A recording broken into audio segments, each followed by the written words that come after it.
Hello, I'm Erin J. Doyle. Welcome to my channel. I think am 2 months into my PhD now, maybe 2.5 months. And from the beginning, I intended to do monthly updates.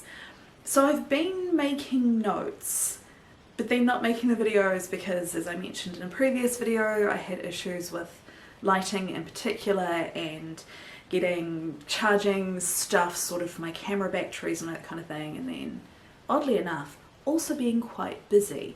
So I have notes from my first kind of few weeks, I guess, about my PhD process, but it's actually mid-December right now, although I think you'll probably see this video later in the month. I feel like I'm going to spill my drink. I might just put this down here. So I thought what I would do, instead of just jumping to updates with where I'm currently at, I'd do kind of like a reflection sort of a thing, and then maybe we'll go to updates from there. So I arrived in the UK mid-September, but my course didn't officially start until the end of the month, actually like the 30th, so I'm counted as an October cohort. And I arrived 2 weeks early very deliberately so that I would have time to get myself established. At the time where I had to book my flights, I didn't know where I was going to live yet, so I didn't know if when I arrived I would be moving into something that was close to the university and fully furnished, which is what I've done, or if I would end up moving into something that was unfurnished and would have to spend like a week kind of sitting in an empty room waiting for whatever company to deliver the bed I had ordered and that kind of thing, because obviously if they say it's going to be there Monday, it might not be there until Wednesday. And you know, there were things I needed to do. I believe this will no longer be the case as of the 1st of January, but when I arrived, I had 10 days to get to a very specific post office that was determined based on where I was living, but like I still had to get to a specific post office, not a random post office, and collect, I can't remember the acronym, but it's basically like a physical card thing that's like your permit to be in the country.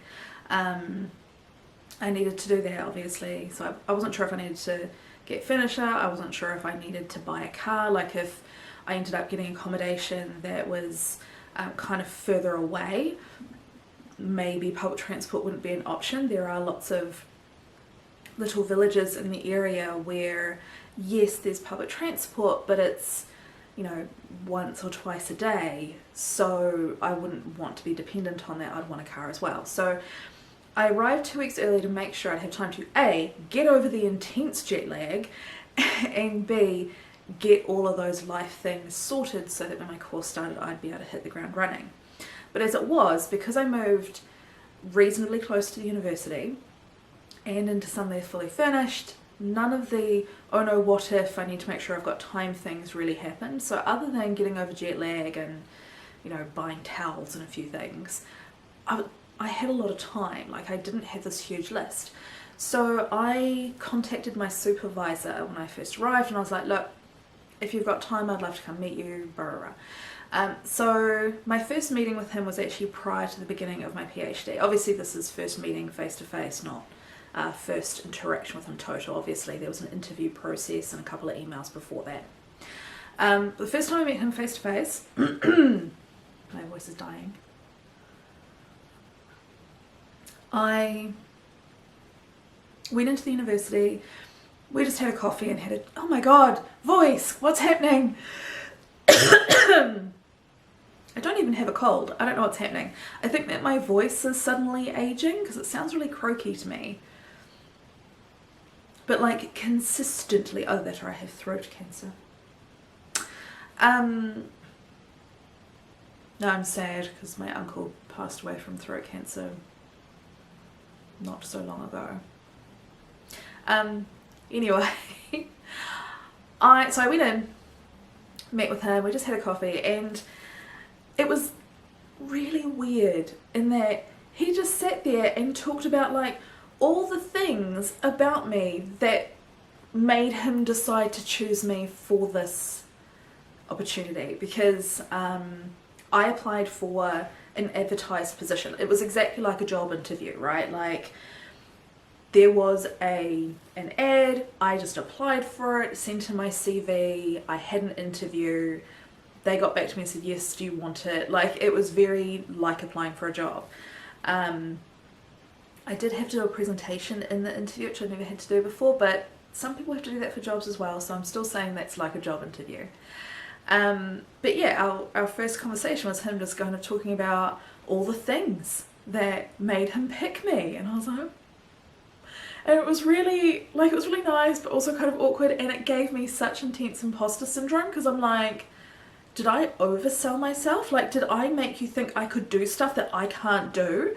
Like, and I was thinking, I had to kind of talk myself down from that a little bit because I know that I was really honest and upfront about the extent of my abilities to do stuff because, for example, metagenomic analysis is technically something that I have some experience with. I am the first author on a paper that uses it, which frightens me a little bit because that, I think, lets people infer that I had a major part in that. But my role was actually everything that came before the analysis. So I was one of a couple of people who could have been made first author on that paper, and basically the decision was that it would be me because I had had a hand in every single stage of the project, whereas other people had just collected a subset of the samples and then written part of the discussion. Someone had done the analysis and that was it. So their part wasn't big enough to warrant being the first author, whereas I had done everything from project development and funding application through to write-up. I had been, a significant presence in all of it. And I was really worried when he was talking about like how great I was, that I was like, did I accidentally lead you to believe that I was totally skilled at metadata analysis? Because like, no, I've tried, but entirely self-taught, and then I had to get someone else to finish it because I got stuck. And yeah, that freaked me out a little bit. And I had to, like I said, like kind of talk myself down from the imposter syndrome and be like, I was very accurate in how I represented myself. Like I said in the interview that, yes, I have used R, which is an open source programming software, but I said, I'm, self-taught, just a beginner, I'm looking to improve in these ways. Like I didn't say, I'm an expert. So I was like, I think I have accurately portrayed myself, but maybe I haven't, so there's a bit of a freak out there. So we had that conversation, and then I actually started my degree like a week later.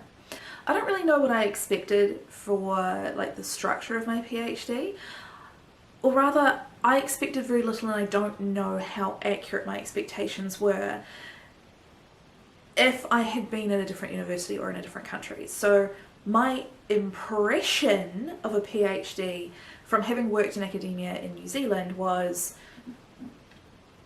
person starts PhD, person does research, hands in a thesis, defends the thesis, gets a doctorate. Like that was kind of my impression of it.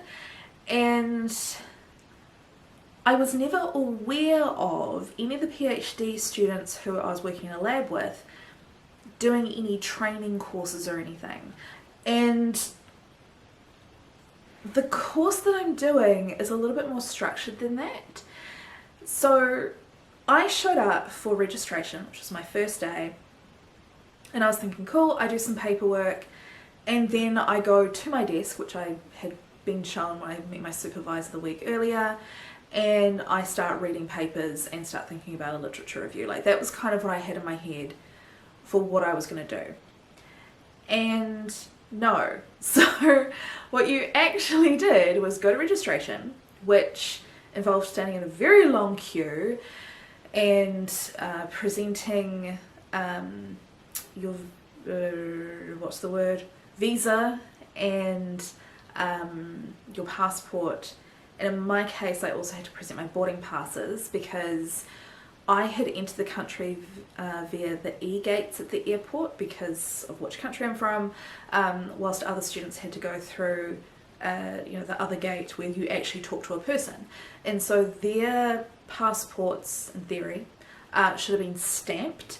So they would have had your little visa thing in your passport gets a stamp, and you had to show that at registration. Whereas because I went through an e-gate, I got no stamps. I never spoke to a single person, nobody asked me what I was doing there, I just walked in, went through an e-gate, job done. And so I had to show them my boarding pass to show that I had entered the country in a specific window of time. So I got all that done, and then there was some very, very brief, straightforward conversation about funding things. Because I'm on scholarship, that was very straightforward. Because they're basically, yes, you've got this scholarship, good for you. What's your bank account so we can give you money later? And like, that was kind of it. Got my ID card, and that was it. And then I had to go to like talks for the rest of the day. And I kind of thought, okay, like this will kind of be it. No, it was like the whole week. So I had like a calendar of events for the whole week. Some of it was socially stuff put on by the Students Association, and a lot of it was course content. Not assessed or anything, there was no attendance or anything, but it felt like very important things to attend. So there were conversations about how to use the library. I think we had one on public speaking, but that doesn't sound right. Oh no, it was leadership, that's right. Clearly I have thoroughly absorbed the content from these. And yeah, we just went to these things with all the other people from your cohort. They fed us on the first day. And that was, I thought, kind of going to be it. And then at the end of the week, I kind of thought that was it. But no, so it turns out that what you have to do is go to training courses for 1 week every single year of your degree. So I had this 1 week of like introductory like tours around campus and the libraries and facilities and meeting various people in charge of things, kind of, so like orientation kind of things. And then in addition to that, in my first month, I was going to have to do a week of additional like doctoral training with all the people from my cohort. It's compulsory, and you have to do 1 week of it each year. So this is way more intensive than what I was expecting from what I was familiar with watching people do their PhDs where I did my master's. So that was really interesting, and I think really good. Like, I wasn't expecting it, but I liked the fact that there was not so much hand holding, but lots of opportunities to get information. And the course that I was going to do for that first week the first week of training for my first year seemed like it would be interesting stuff. So like, I wasn't upset about it, but it kind of threw me off because I had spoken to my supervisor about the fact that he wasn't going to be there for my first week. And because I didn't realize at the time that actually I had a full week of stuff to do anyway, I had asked him about like what I should do in that first week, and was there anything that I could read. And so he had given me a suggestion for a couple of papers to start with my literature reviewing process. And so that first week I had mentally prepared to be sitting at my desk reading papers every day, and instead I was in these like various workshop session things.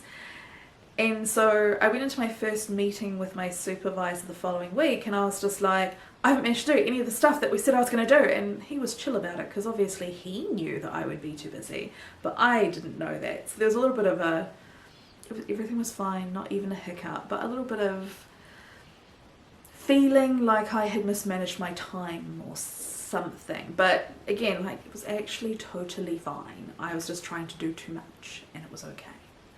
after that first week of workshops and things, we went into kind of our own little worlds. I separated from my cohort and had to go do my own thing. And this was kind of the moment where I think you kind of make friends or don't, right? So for the first couple of days, I had had lunch with the people that I was in my cohort with, because we were sitting right next to each other when it was like, cool, now there's a lunch break. But then when I didn't have those workshops, I was just like, well, I've got no one to talk to. And fortunately there is an area right next to where my office is, where there's a seating area and a little kitchenette and stuff. And I went there and had a couple of slightly lonely lunch breaks, but then I realised that if you have your lunch slightly later, that's when all the PhDs have their break then. Like the established PhD students, I should say. So the people who've been there for like a year or more have their lunch slightly later than I was having it. So I met some people then. Unfortunately, I did meet Weirdo, who is the most shocking misogynist I have ever met. And oh my god, that is a statement. Like, this guy is a walking men's rights forum.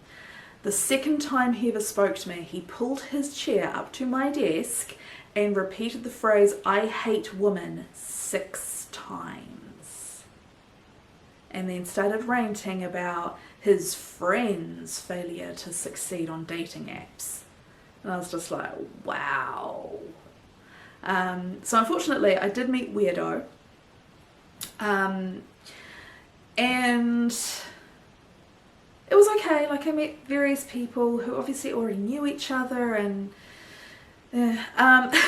but fortunately by this point I had already met some people from my cohort, obviously from those workshop things. So after a couple of days of being a little bit awkward and having lunch by myself, I sort of managed to make a few more connections with people from my cohort. And now we actually have lunch pretty much every day. I think between my second week and now, I've probably not had someone to have lunch with, I don't know, twice maybe, ever. So it's come okay. Dropped my notes on the floor, knocked the camera. Where was I up to? I don't know. Oh no. Where was I? Oh, okay. Right, so I think I got distracted from my notes quite substantially, because I've just been talking about socializing stuff, but my notes are about like research stuff. These are the notes I actually made a month ago. Yeah, this is very much based on like the actual process. Whoops. So, what I intended to talk about was, apparently, I started reading stuff. So obviously this is after that first week of training. Is the camera still crooked? It's really hard to tell. So I started doing reading of the literature. Which obviously is not like literature, it's scientific journals. And I started tracking what I was reading using an Excel spreadsheet, because I do like a spreadsheet. But it meant that hopefully I'll never read the same paper twice and just get confused, because this is possible. I'm going to read hundreds of papers over the next 4 years. And I created this tracker so I knew the details of each paper, like the author, year it was published, title, blah blah blah. And then also a couple of things like generally what is the paper about. And I've recorded whether I've read the entire article or whether I've just like quick read it. So when I'm classing something as a quick read, it's like I've read the abstract, or maybe had a quick look at the discussional methods to find a specific thing. I haven't actually read the whole thing. And I like wrote a list of my own questions that I was starting to look for answers for. I've now actually abandoned that list, but I didn't know that when I wrote this on my my notes for last month. And yeah, that's basically my biggest endeavour for the first month, was just to read really broadly. It wasn't like a systematic literature search. I just kind of went really, really broad. You know, if someone had referenced another author, I would read that person's work and then sort of followed the breadcrumbs. So I ended up going to papers that were written in like 1939. And then kind of was like, oh, I've gone too far, let's go back to papers published recently and have another look. And from this, what I was doing was pulling out generally useful, interesting information and making notes, but what I was really looking for was, particularly on the more recent papers, was things that people had said were unknown. So what you'll quite often find in a paper is usually in the conclusion, but sometimes dotted throughout the entire thing, very unhelpfully, they'll say future work should focus on, or not enough has been done on, or we do not know how XYZ happens. And when someone said that, I'd highlight it and make a note of it, so that I was basically creating a list of things which previous researchers have said we don't know. So these are the gaps in the literature, and that's where I need to exist. So for a PhD, you need to do something new. So you can't just kind of slightly expand on something that's already been done. You're actually well, I mean, you can do that, but you need to also do something that hasn't been done before. So obviously that can be a little thing, or you can take something that's been done and do it in a different context, and that still counts as new. So for example, I have met someone who's doing, okay, I can't remember exactly what he's trying to do, but like some kind of genetic something that's been done on many different species, and he is taking that methodology and applying it to a species in which it's never been done, and that counts as new. So for me, I don't have that convenience. I'm working with whole communities, so I'm trying to find like, what do we not know about these communities, and what am I going to do to find the answer to that? So reading through that literature and finding the things that other people have said we don't know has been really important. So that was my big focus, particularly for my first month after I had done the initial introductory workshops. I also had to go down to London to meet with the other people who are doing their PhDs in the same program as me. So my PhD is being funded by a trust which funds a lot of research, and they are providing funding for multiple people to do doctorates within rivers. And they're doing social sciences as well as physical sciences, and they are offering money up to people attending different universities. So I went down to London and met up with some people from Roehampton University who are also doing this type of research. We met up with our supervisors. So there were, what are we? I think at the time 4 students, there's now 5 of us, but at the time there were 4 students and 2 supervisors, and our supervisors basically led us on a walk along the Thames, showing interesting stuff along the way. So pointing out things you can see that are relevant to the river features and history and the development of the area along the bank, and it was all very interesting, quite nerdy, but it was great. So we did that, and then we are required to continue interacting with each other. That sounds really bad. That sounds like, oh, I wouldn't speak to them if I didn't. But like, the expectation of the people who are funding us is that we work together. So we've since decided that we'll have like a reading group every couple of weeks. It's just by on Teams because we're in different towns, and we take turns sharing a couple of research papers and discussing them. So that was all established on that trip down to London within my first month. And then my first month also included an additional week of courses. So this was the 1 week of training I have to do every year. That 1 week was in that month. It's I don't get to decide when to do it. It just gets assigned to you. You get pre-enrolled in all these courses and you just get emails going, you have enrolled in this course, show up. And you're like, oh, I've enrolled, have I? Good, good. And these are compulsory, so I had to like swipe my ID card when I walked into the room to prove that I was there. And some of them were more interesting than others. Some of them felt like they could have been a bit more robust, or could have been maybe a little bit more practical in terms of the information that was given, but some of it was great. So it was very hit and miss for me personally on how useful the information that was given was.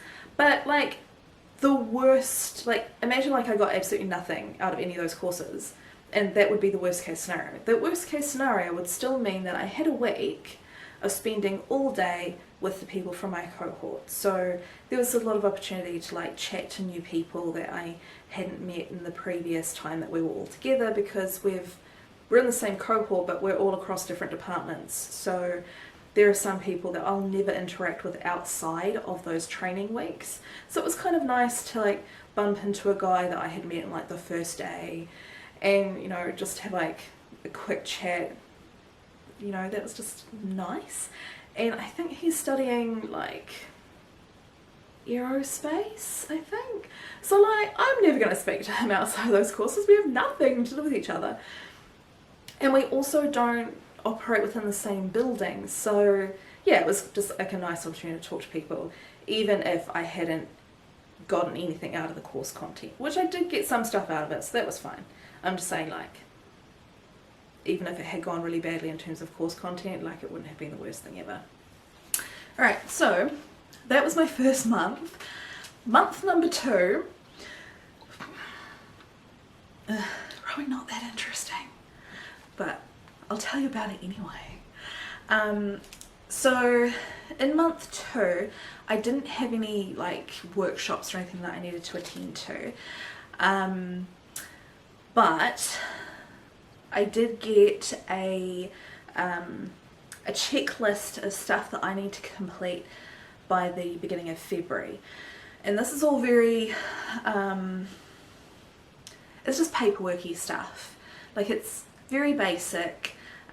It's not like I've got to like draft my thesis or anything.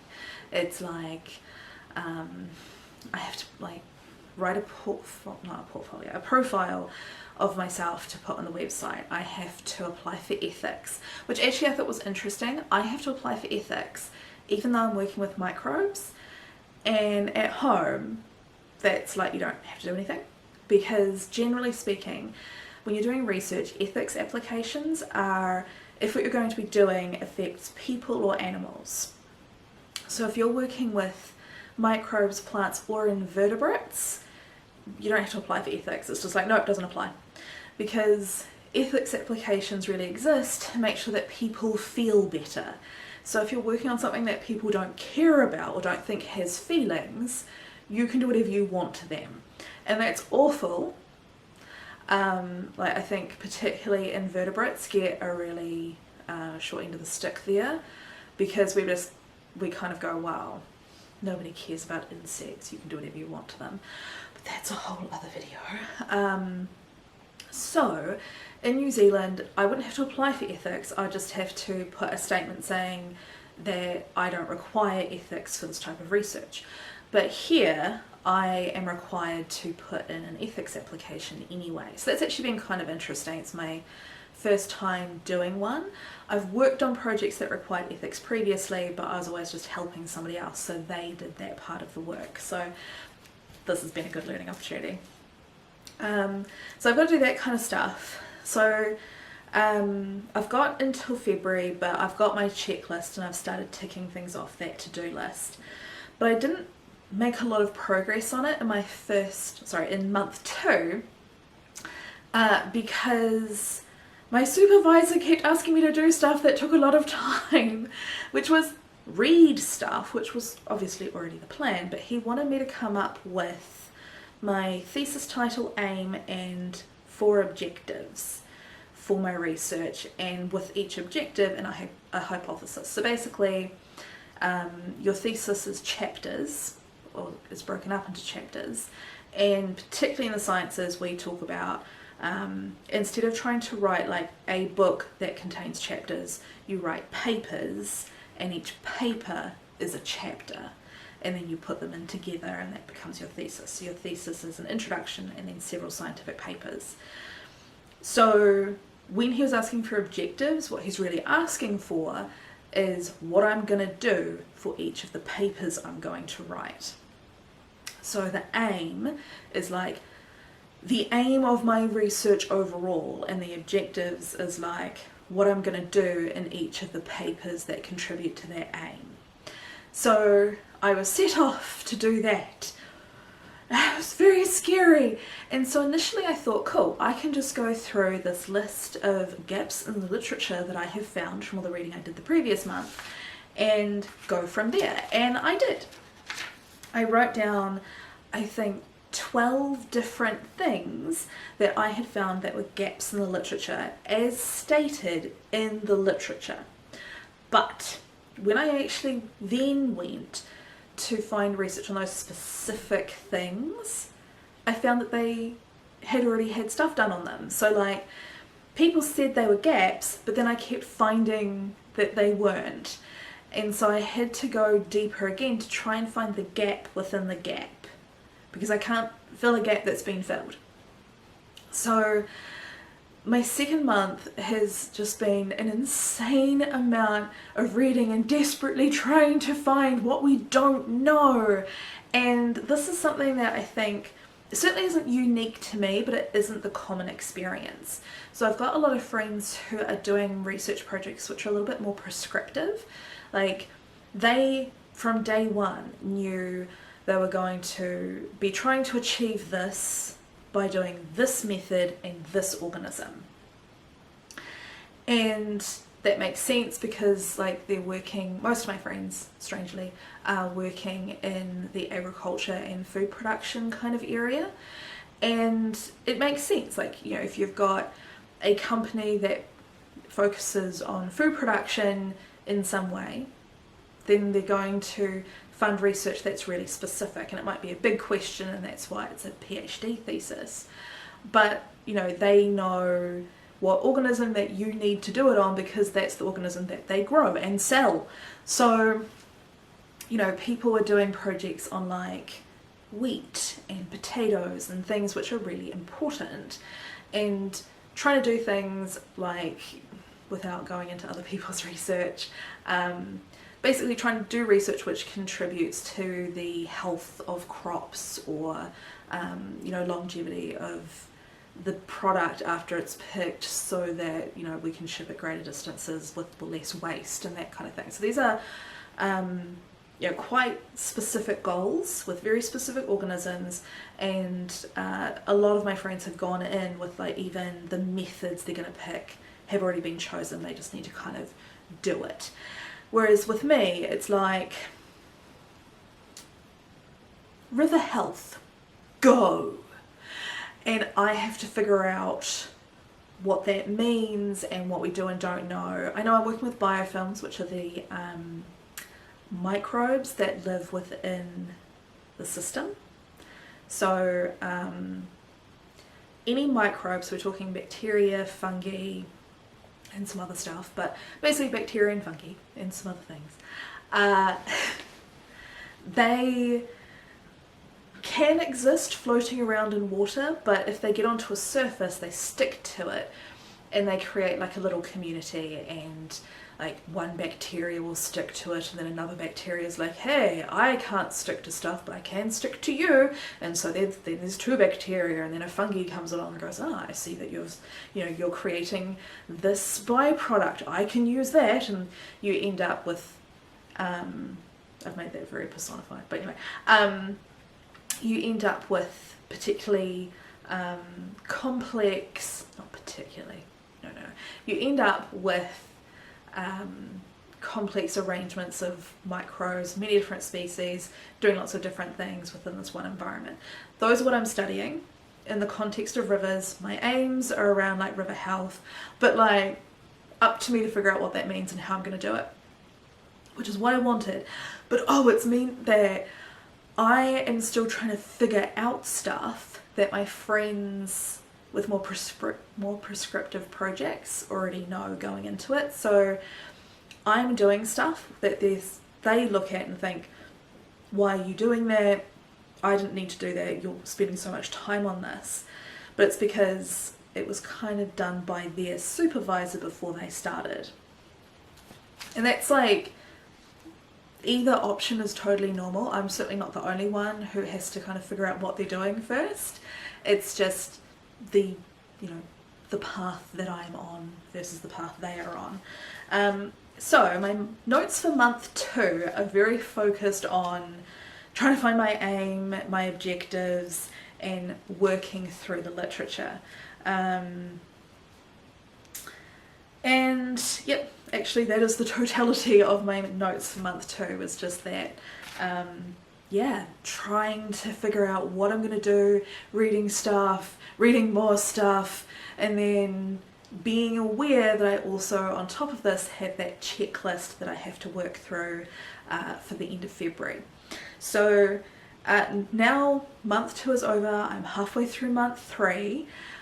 What I now have is coming up, my supervisor is going on leave next week, and then I'm on leave for 2 weeks after that because the university closes down for 2 weeks.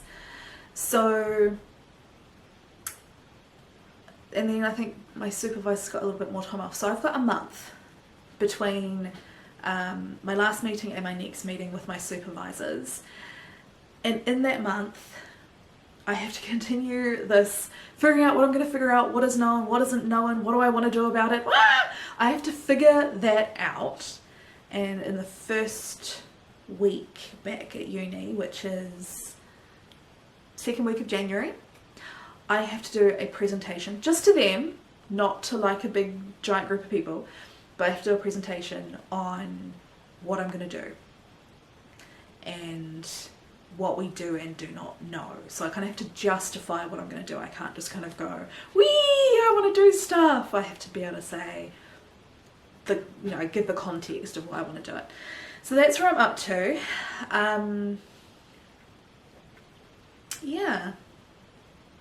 I feel like I started talking about social stuff and then got distracted by my camera battery, and now I feel like I've just kind of abandoned that topic. So I did mention making friends outside my cohort, and then Weirdo. I have told Weirdo to fuck off in so many words because Weirdo crossed a line. Weirdo has made a couple of attempts to speak to me since and has not been given the opportunity to continue speaking. Has not tried to speak to me in over a week, maybe even 2 weeks at this point. It's okay. But Weirdo is probably at least potentially dangerous. So that is a concern. And I say potentially dangerous, I mean has not been explicitly threatening, but has attempted to get me to confirm that they are correct in their assumption about where I live on 3 separate occasions. Why do they think they know where I live? Why have they tried to find that out? So, yeah. But aside from Weirdo, everyone else I've met has been really lovely. The university I'm going to has a huge percentage of international students. I can't remember the exact figure, but it's more than half of us. And it's not in a major city, so the people who are from the UK who are going aren't from the same region that the university's in. Like every single person that I've met so far has had to move here from at least some distance to attend university. Like I know one person who hasn't moved, but they commute over and are renting a place, and they spend like 3 or 4 days a week here, and then they drive back home to the house that they own with their partner in a completely different region. And it's, you know, I think 3 hours drive each way or something. It's like too far to commute, so but you know, close enough that they haven't had to fully move. You know, other people I've met have fully uplifted their entire lives to come here, and that's the norm. And it means that we're all in the same boat. We are all from somewhere else. Every single person has become socially isolated. You know, every single one of us has left family and friends to come here. Every single one of us has real motivation to make friends while we're here. And it's not just, oh, because I want someone to have lunch with, or, oh, you know, networking is important for my career. Every single person is like, I need to make friends while I'm here, or I've got nothing and no one for 4 years, and that's not okay.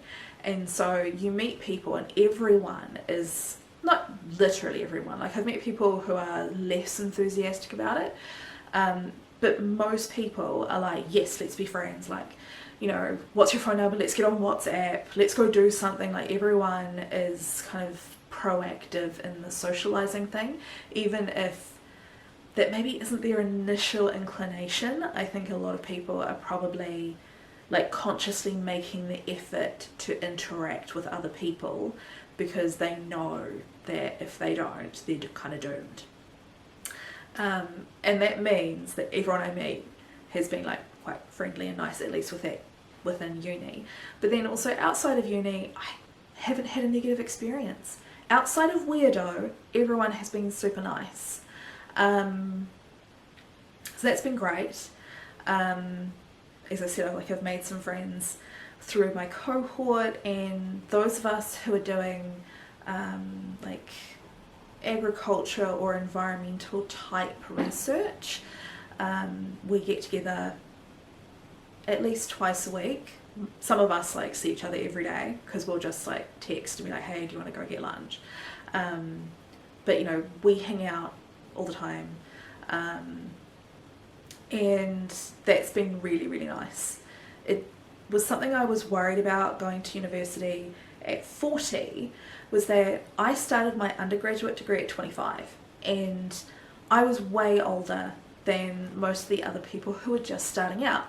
At least that's how I felt, because everyone else was straight out of high school. So all the people in my course were in their teens, and I was 25, and I was like, oh my god, I'm like 7 years older than you, this is ridiculous. And I felt like even people that I was friendly with, I felt like if I happened across them, I would be welcome to join them, but they wouldn't reach out and invite me to come along to something if I wasn't there. And I felt that way right through my degrees. Whereas now, the age gap's actually bigger. So some of my friends, I think I've got a couple who are approximately my age. And then out of the group that I spend most of my time with, there's one who's, I don't know how old he is, but I would say he's roughly my age. Probably a bit older, but it can be quite hard to tell once you hit middle age. It's like, are you 38 or 52? Like, you could be anywhere in the middle and I have no clue. But yeah, we'll say this guy's approximately my age. And then there are a couple who are in their late 20s. But several of the friends that I now spend lots of time with are like 22. So one of them, I was a legitimate adult with a full-time job when he was born, and I feel like the age gap matters less. Like, I don't care about the age gap, it's just kind of funny. And I'm not sure if that's just because we're all in this situation where we're not here with friends from high school, we don't have our parents, we're not going home to people that we know and love, like we're all isolated, so we're just putting aside differences and just being like, right, you seem tolerable, let's be friends. Or is it that, and I probably suspect this is it, I've grown more, so I no longer care what other people think about me because I'm more mature now than I was at 25. So at 25 I was really worried about like 19 and 20 year olds might think I was old and kind of a dick, whereas at 40 I really don't care if a 20-year-old thinks badly of me. Like, they're 20, I don't care. Like, if they're going to be a dick to me, they're an irrelevant person, you know. And I can have, like, I don't care. Whereas the same person, if they're lovely, then I'm like, hooray, new friend, and it's fine. So I'm going to put that down to my maturity. So that's been kind of a relief. Like, I guess I went into it knowing that would be the case. Like, I knew that I didn't care if people half my age thought I was old, right? Like, I knew that already. But it's nice to actually have the experience, be like, cool, I can be friends with people of varying ages and it's all good. That's been a nice thing to have confirmed. I'm pretty sure I've now been talking for an insane amount of time and this video is going to be really annoying to edit, so I'm going to try and wrap this up. So basically, my experience has been, there's a bit more structure than I was expecting, but I like that. I'm getting on with pretty much every person that I've met has been lovely, and I'm making friends with people from various age groups and cultural backgrounds, and everyone's getting on with the exception of that one person, and everything's great. And I'm currently working towards my 4-month check-in where I have to submit all of that documentation. That's going okay. I'm still feeling a little bit freaked out about the presentation I have to do early next month about my research and what I've found as being areas that need to be addressed within the literature and my aims and objectives and stuff. A little bit freaked out about that, but everything else is going really well. And I'm just really happy that I'm here. Like, everything's great. I could use some decent chocolate, but everything's great and I'm having a good time. And hopefully next time I check in with you about this, I won't be going like, oh my god, I've made a terrible mistake, why did I come here? But I don't think that's going to happen. I know I have now bombarded you with a lot of shit and it's really chaotic, but if you have any questions, just let me know in the comments down below and I'll address them in the next video, or at least the next video on this topic. And yeah, if you enjoyed, like, comment, subscribe, and I'll see you next time. Bye.